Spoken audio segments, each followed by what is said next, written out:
নখ এগুলা কাটি না, কারণ হজ্জে বাইতুল্লাহ আপনি আমি যাইতে পারিনি। হজ্জে বাইতুল্লাহ যারা গেছে মোষ কাটে না, নখ কাটে না। কুরবানি যারা দেয় আমল করে, তারাই আমল করে। পাগলের মতো ঘুরে, পাগলের মতো কুরবানি করে, আল্লাহর তারাতে ঘুরে, সাফা মারওয়ায় ঘুরে, পাথর নিক্ষেপ করে।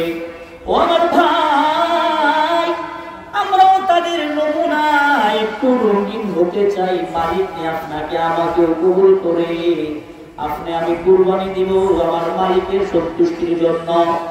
মালিক কুরআনুল কারীমের মধ্যে বলেন, লা ইয়ানালুল্লাহু লুহুমুহা ওয়ালা দিমাউহা ওয়ালাকিন ইয়ানালুহু তাকওয়া মিনকুম। ওরে গোলাম, ও ঈমানদারের দল, মুমিনের দল, ভালো করে শুনে নাও। আমার আল্লাহ বলতেছে তোমাদের কুরবানি পশুর রক্ত গোশত কোনো কিছু আমি আল্লাহর কাছে পৌঁছে না, একমাত্র পৌঁছে তাকওয়া। জোরে কোন কি পৌঁছে? আরো জোরে কোন কি পৌঁছে?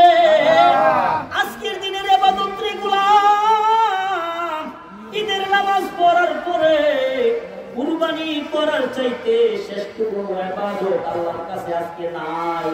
বান্দা পশুর রক্ত প্রবাহিত করবে, আল্লাহর কাছে এটা বড় পছন্দের, মালিকের কাছে এটা বড় পছন্দের রে ভাই। মালিকের কাছে এত পছন্দের, এত পছন্দের।